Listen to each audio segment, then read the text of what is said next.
June 14th, 1973. Danny Crawford stood on County Road 22 outside Grundy Center, Iowa, holding everything he owned in a worn duffel bag. 17 years old, kicked out, his stepfather's words still burning in his ears. "You're not my kid. You're 17 now, old enough to be on your own. Get out!" Danny's mother had stood there crying but said nothing. Didn't stop it. Didn't defend him. Just cried as her husband threw Danny's stuff into a bag and pushed him out the door. Now Danny stood on the roadside as the sun set, trying not to panic. He had $47 in his pocket. No car, no place to go, no family who wanted him. A truck pulled over. Old farmer named Earl Mitchell. "You need a ride, son?" Danny nodded, climbed in. Earl didn't ask questions right away, just drove. After a few miles, "Where are you headed?" "I don't know." "You got family somewhere?" "No, sir. Just got kicked out." Earl was quiet for a moment. "How old are you?" 17, just graduated high school last month." "You got a job?" "No, sir." "You got any skills?" "I can work. I'm strong. I learn fast." Earl thought about it. "I need help on my farm. Can't pay much, $80 a week. You can sleep in the machine shed until we figure something better. Interested?" Danny felt tears coming but held them back. "Yes, sir, thank you." And that's how Danny Crawford became a farmhand at 17, sleeping on a cot in Earl Mitchell's machine shed, working sunrise to sunset for $80 a week. It wasn't much, but it was something. Earl farmed 400 acres, corn and beans, had decent equipment, but Earl was 68 and slowing down, needed help. Danny threw himself into the work, learned fast. Within 2 weeks, Earl trusted him to run equipment. Danny saved every penny, lived on almost nothing. After 3 months, he had saved $940. Earl let him use an old 1962 Chevy pickup that barely ran. Danny fixed it himself using salvaged parts and Earl's tools. One Saturday in September, Danny saw an ad in the Grundy Register. "Farmall H tractor for sale. Needs work. $100. Call Robert." Danny called. Went to look at it. The tractor was rough. 1948 Farmall H. Hadn't run in 5 years. Sitting in a guy's shed. Engine seized. Tires flat. Paint faded. Rust everywhere. The owner, Robert Hayes, was 74. Bought this new in 48. Farmed with it until 68. Been sitting since then. Don't have energy to fix it. Just want it gone. You really want this junk? Danny looked at it carefully. "Yes, sir. I'll give you $100 if you'll let me work on it here until I get it running. Then I'll haul it away." "Deal." Danny paid the $100. Nearly cleaned him out. Had $840 left. Over the next 6 weeks, Danny spent every Sunday working on that Farmall. Earl let him use tools, taught him some. But mostly Danny figured it out himself. First, unseized the engine, soaked cylinders in penetrating oil for 2 weeks, slowly worked the pistons free, rebuilt the carburetor with a $15 kit, cleaned the fuel system, replaced spark plugs, overhauled the magneto, found used tires at a salvage yard, $40 for all 4. Mounted them himself, scraped off loose rust, primed and painted it, harvester red, $58 for paint and supplies. By end of October, the Farmall ran. Not perfect, smoked a little, made noise, but it ran, it worked. It would pull implements and farm. Danny was proud. First thing he'd ever truly owned and fixed himself. Earl saw it. "That's good work, Danny. Real good. What you gonna do with it?" "I don't know yet, but I'll figure something out." That winter, Earl got sick. Pneumonia, spent 3 weeks in the hospital. Danny ran the whole farm by himself, fed cattle, did maintenance, kept everything running. When Earl came home in January 74, he pulled Danny aside. "You saved this place while I was gone. I owe you more than I've paid. You gave me a chance when nobody else would. We're even." Earl shook his head. "No, we're not, but we will be." In March 74, Earl made an offer. I'm 70, can't farm much longer, got no kids. My nephew will inherit this place, but he doesn't want to farm. He'll sell it soon as I'm gone. How'd you like to rent 80 acres from me? Farm it yourself? Danny was stunned. I don't have equipment, just that old Farmall. That Farmall will handle 80 acres if you're patient. I'll rent you the land for $4,000 a year. You can pay me after harvest. If you make it work, maybe we expand next year. Danny couldn't believe it. Why would you do this for me? Because you remind me of myself at your age. Poor, kicked around, but willing to work. Somebody gave me a chance once. I'm giving you one. Danny rented the 80 acres, used his Farmall H, and borrowed Earl's planter and cultivator, planted corn on all 80 acres that spring. He was 18 years old, farming on his own, living in a machine shed, driving a tractor he'd brought back from the dead for $100. That summer, Danny worked harder than he'd ever worked. Earl's 400 acres during the day, his own 80 acres early mornings and late evenings. Slept maybe 5 hours a night. The corn grew well. Good year. Decent rain. No major problems. Harvest came in September. Danny borrowed Earl's combine. Took him 4 days to harvest his 80 acres. Yielded 112 bushels per acre. Total 8,960 bushels. Corn was selling for $3.70 per bushel. Danny's gross, $33,152. After rent, seed, fertilizer, and costs, Danny netted $16,400. At 18, farming 80 acres with a $100 tractor, Danny had made $16,400 in one season. He paid Earl the rent, bought himself actual furniture, a bed, a dresser, a chair, fixed up the machine shed space to be livable, saved the rest. Earl was impressed. You did it. Most young farmers fail their first year. You succeeded. I'm not done yet. I want to do it again. Bigger. 1975. Danny rented 160 acres from Earl, used his Farmall and Earl's other equipment, made $28,000 that year, bought a used 1964 Ford tractor for $1,200, now had 2 tractors, 1976, rented 240 acres, made $41,000. 1977, rented 320 acres from Earl plus another 80 from a neighbor, made $68,000. Bought his first combine, used 1968 John Deere for $9,000. By 1978, Danny was 22, farming 400 acres, had accumulated $94,000 in savings. Earl was 75, retired from farming, let Danny run the whole 400 acres. It's all yours to farm, Danny. Pay me $10,000 annually. Rest is yours. Danny became Earl's de facto farm operator, plus he rented another 300 acres from neighbors, farming 700 acres total at 22.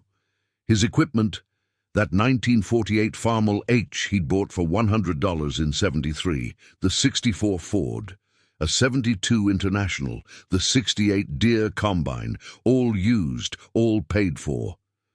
By 1981, Danny was 25. Farming 1,200 acres, making over $100,000 annually, had saved $230,000. Then opportunity knocked.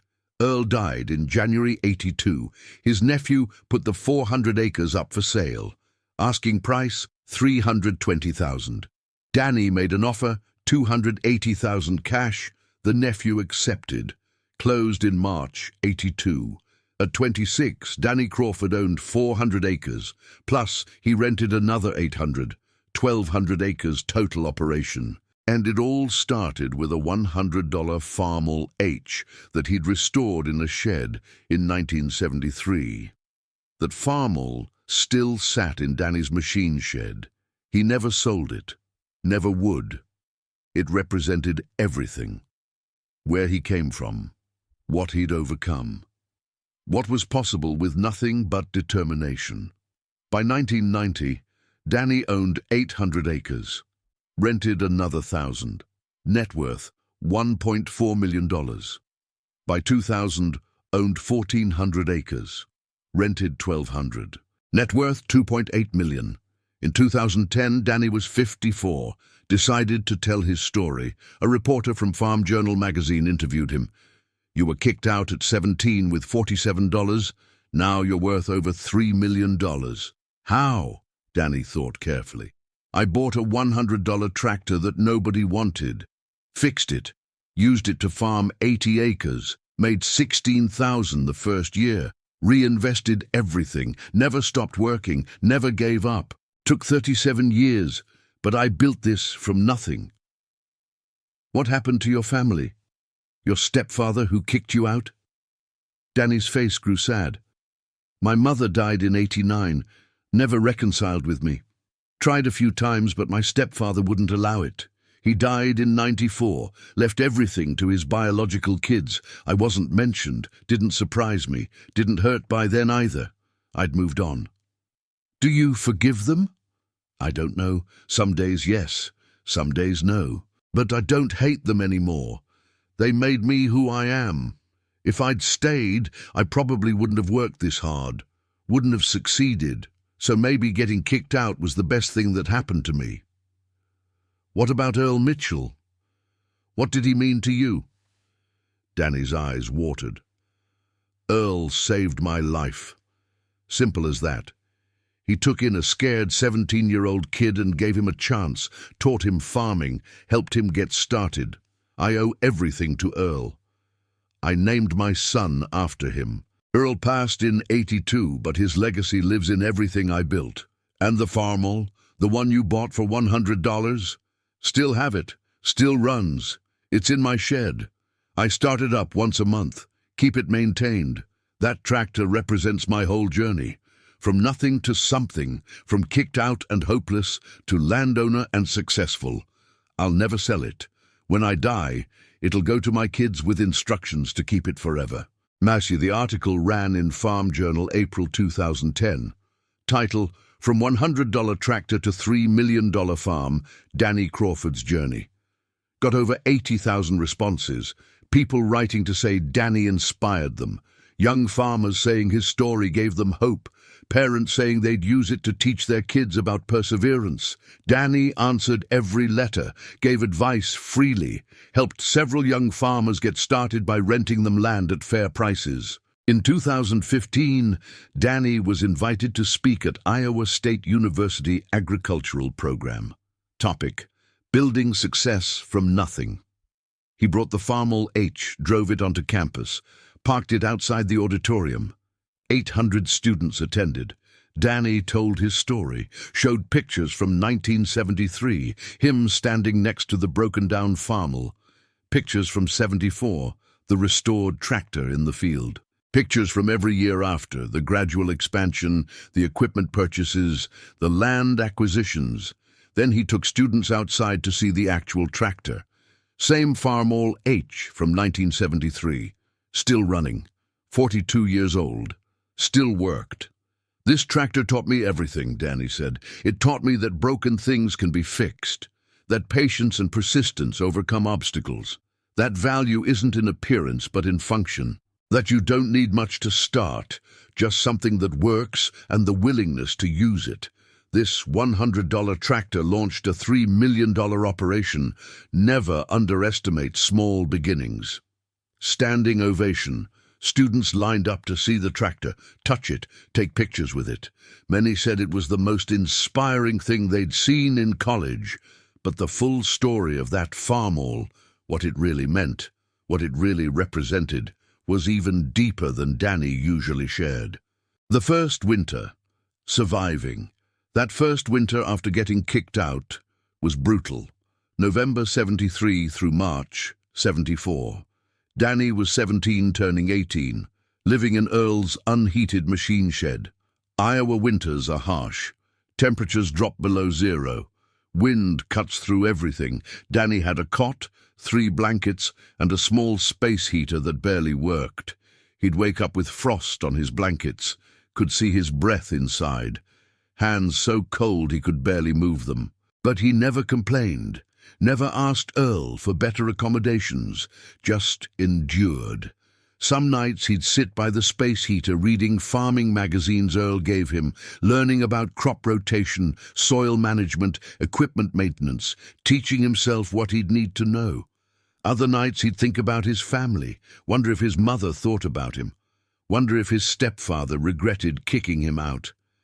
Usually concluded they didn't and he didn't.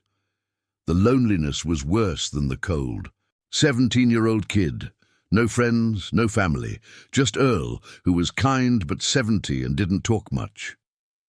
Danny later told his wife, "That first winter almost broke me.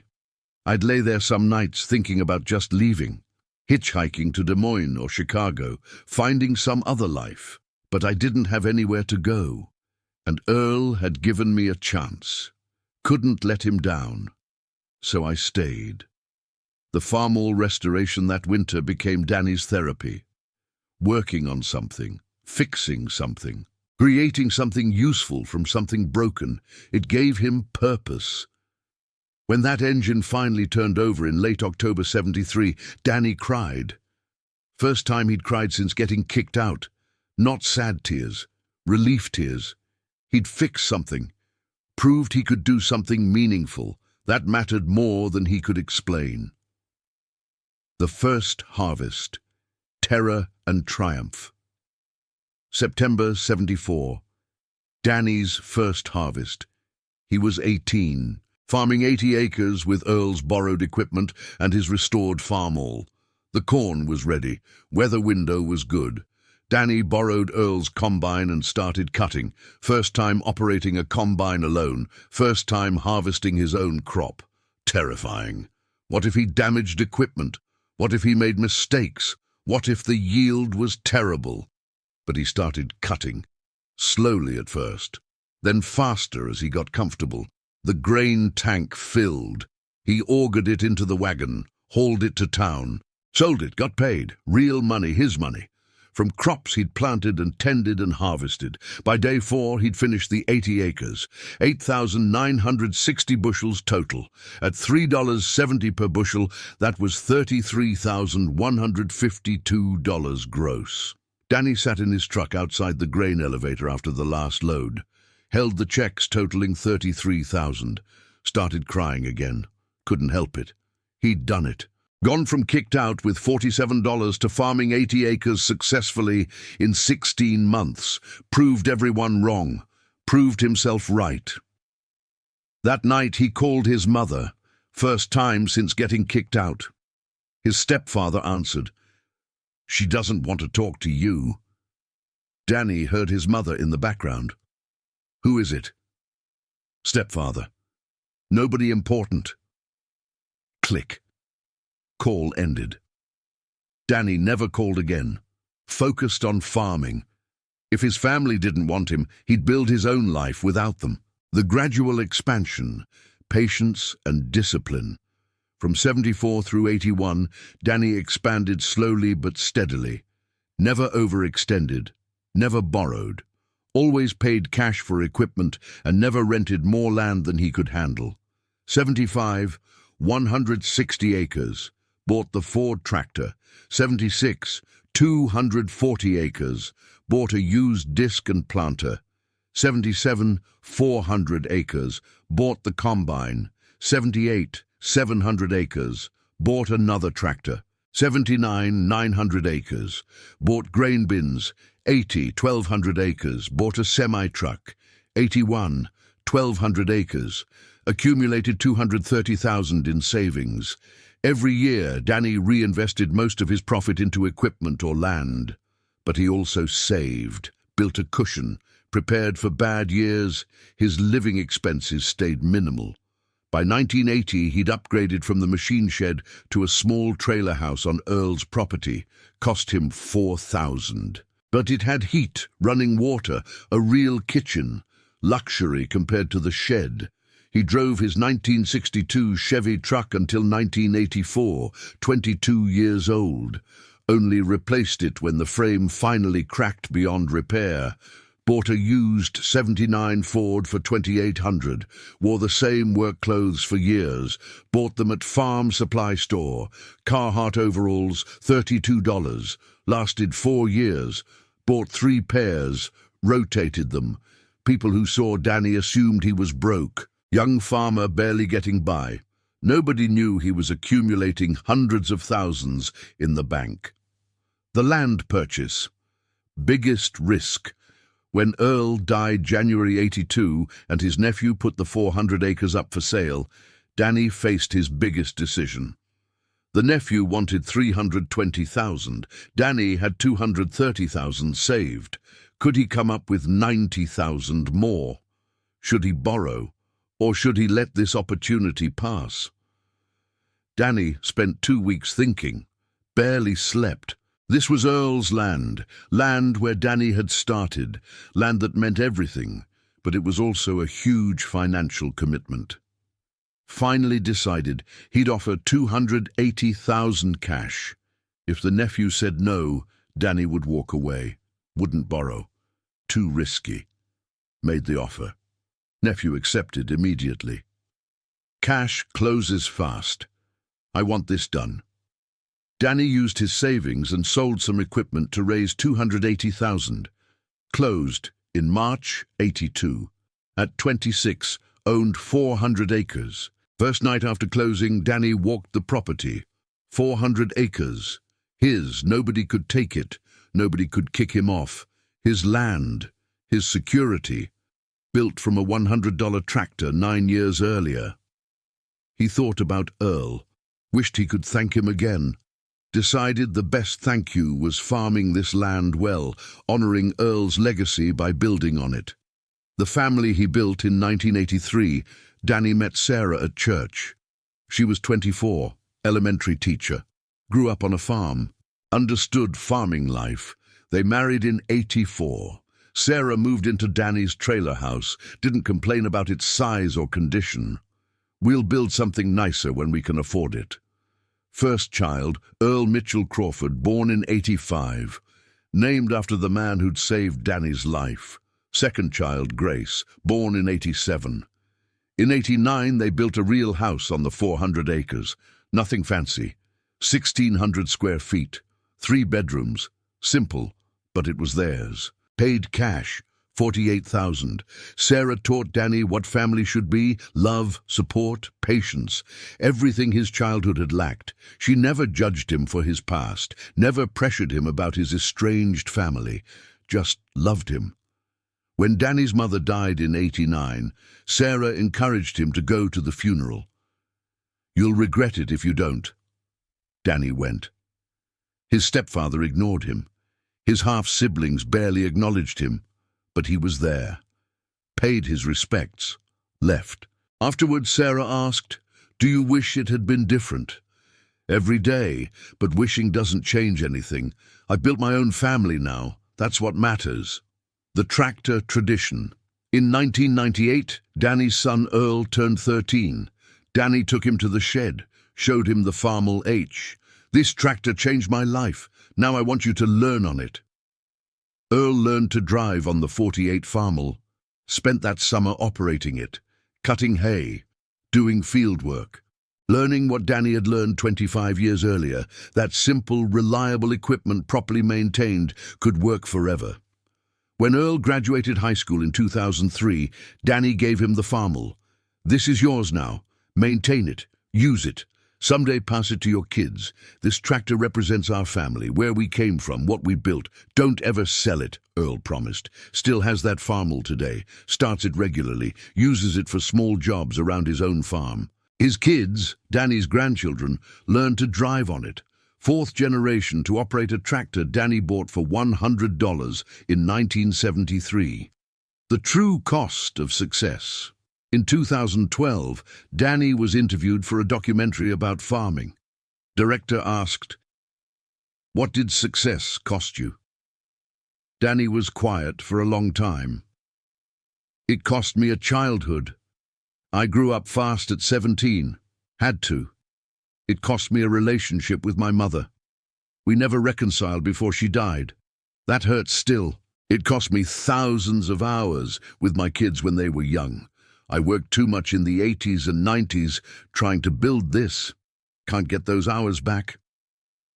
"Do you regret it?" parts of it. I regret not trying harder with my mother. Regret missing some of my kids' childhoods, but I don't regret building this farm. Don't regret the work. My kids have security I never had. My grandkids will inherit something real. That matters. What would you tell your 17-year-old self standing on that roadside in '73? Danny smiled. I'd tell him, you're about to go through hell, but you'll make it. That $100 tractor you're about to buy will save your life. Hold on to it, hold on to hope, and trust that the people who kicked you out will regret it someday, even if they never admit it. The legacy Danny Crawford still farms today at 68. His son, Earl, runs most of the operation, 1,800 acres now. Danny helps during planting and harvest, but mostly has retired. Net worth as of 2024, $4.2 million. Built from nothing over 51 years. The 1948 Farmall H still runs. Earl maintains it, starts it monthly, uses it occasionally. Shows it at farm shows where people gather to see the tractor that launched a multi-million-dollar farm. Danny's story has been told in Farm Journal, Successful Farming magazine, multiple documentaries, and at numerous speaking events. He's helped over 40 young farmers get started by renting them land at fair prices or mentoring them. His advice never changes. Start with what you have. Fix what's broken. Work harder than everyone else. Save aggressively. Build slowly. And never forget where you came from. The farmhouse where Danny lives has one rule. Everyone who visits must go see the Farmall. Must hear the story, must understand that success isn't about where you start, but what you do with what you have. Danny keeps a photo from June 14, 1973. Him standing on County Road 22 with that duffel bag, 17, kicked out, scared, lost. Next to it, a photo from September 74. Him on the restored Farmall, farming his first 80 acres. The transformation between those photos is 1 year, but it represents everything, from hopeless to hopeful, from victim to victor, from kicked out to landowner, all because of a $100 tractor that nobody else wanted. A tractor Danny fixed with borrowed tools and determination, a tractor that proved broken things can be restored. That value isn't in appearance, but in function. That small beginnings can lead to extraordinary outcomes. Kicked out at 17, bought an old Farmall for $100. What it became changed everything, not just the tractor, but Danny himself. He became a farmer, a landowner, a father, a success story, an example, a legacy. The Farmall was just the tool. Danny was the builder. Together they created something nobody thought possible. A multi-million-dollar farm built from nothing by a kid everyone had given up on. That's the story. That's the lesson. That's what happens when you refuse to quit no matter how bad things look. Danny Crawford proved it. That $100 Farmall proved it. And thousands of people who heard the story learned it. Never give up. Even when you're 17, kicked out and have nothing. Because the next thing you find, maybe an old tractor, maybe an opportunity, maybe a kind farmer who gives you a chance, might be exactly what you need to build everything. The dealer laughed. The farmer won. The lesson lives forever. And somewhere in Iowa, a 1948 Farmall H still runs, 76 years old, still works, still reminds everyone who sees it, broken things can be fixed, small beginnings can lead to great endings, and giving up is never the answer. That's Danny Crawford's legacy. That's what the $100 tractor became. That's what changed everything. Epilogue. The reunion that never happened. In 2016, Danny received a letter from his half-brother Mark. They'd barely spoken since their mother's funeral in '89. The letter said, "Dad had a stroke. He's dying. Wants to see you. Says he has things to say. Will you come?" Danny showed Sarah. "Should I?" "Only you can answer that." Danny thought for 3 days. Finally decided, yes. Not for his stepfather, for himself, for closure. He drove to the nursing home in Grundy Center. Same town where he'd been kicked out 43 years earlier. The irony wasn't lost on him. His stepfather was in bed, 89 years old, looked small, frail, nothing like the angry man who'd thrown Danny out in 73. "Danny, you came." "I came." Long silence. Then, "I was wrong. To kick you out. You were just a kid." Danny nodded.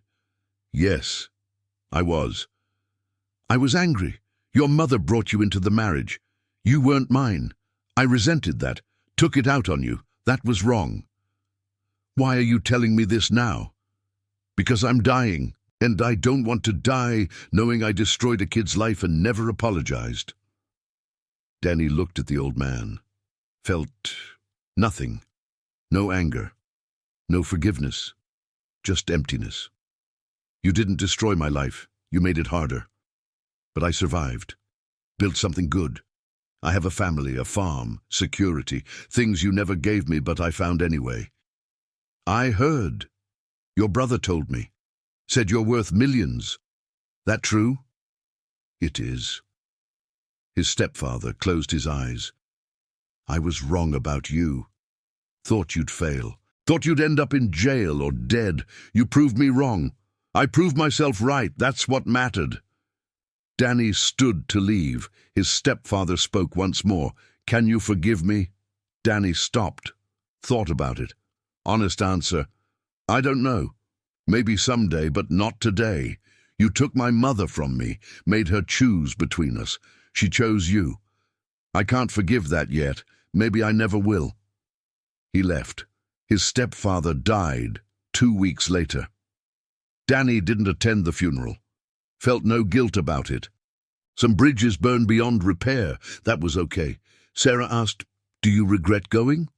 No. I needed to hear him admit he was wrong. Needed to tell him I succeeded despite him.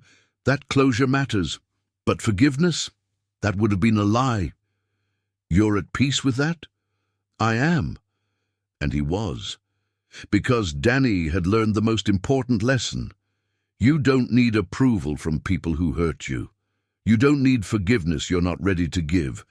You just need to build a good life despite them. That's what the $100 Farmall represented. Not revenge, not proving someone wrong, just building something good from nothing, creating value where others saw junk, finding opportunity where others saw hopelessness. The tractor didn't care that Danny was kicked out, didn't judge him. Just needed someone willing to fix it and use it. Danny was that someone. Together they built everything. That's the final lesson, the complete story, the full circle. Kicked out at 17.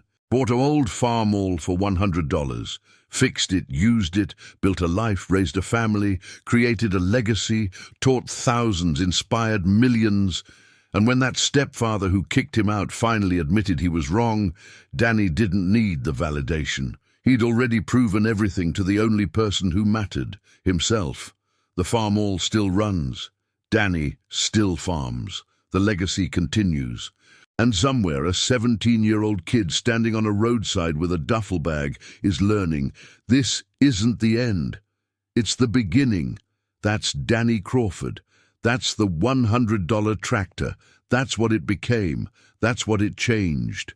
Everything.